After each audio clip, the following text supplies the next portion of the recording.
ರೈತರ ಬೆಳೆಗಳ ಮೇಲೆ ಆನೆಗಳ ದಾಳಿ. ಆನೆಗಳ ನಿಯಂತ್ರಣದಲ್ಲಿ ಅರಣ್ಯ ಇಲಾಖೆ ವಿಫಲ. ಲಕ್ಷಾಂತರ ನಷ್ಟ ಆದರೂ ಪರಿಹಾರ ಸಾಸಿವೆ ಗಾತ್ರ.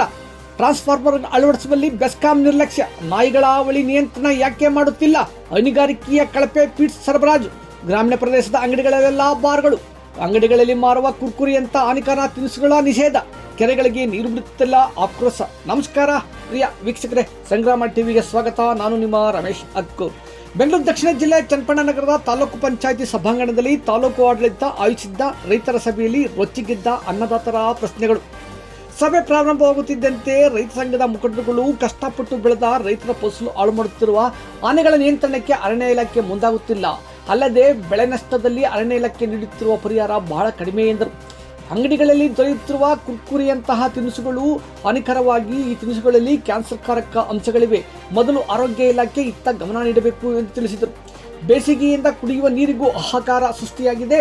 ಆದರೆ ಬರುತ್ತಿದ್ದ ನೀರನ್ನು ಕಾವೇರಿ ನೀರಾವರಿ ನಿಗಮ ನಿಲ್ಲಿಸಿದ್ದಾರೆ ಎಂದು ಅಧಿಕಾರಿಗಳನ್ನು ತರಾಟೆಗೆ ತೆಗೆದುಕೊಂಡರು.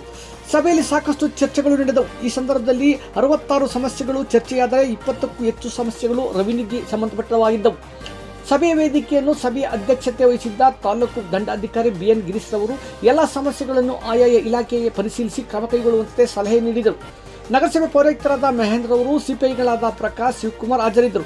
ಸಭೆಯಲ್ಲಿ ರೈತ ಸಂಘದ ಮುಖಂಡರುಗಳು, ಜನಪರ ಮುಖಂಡರುಗಳು, ಅಧಿಕಾರಿ ವರ್ಗ ಹಾಜರಿದ್ದರು.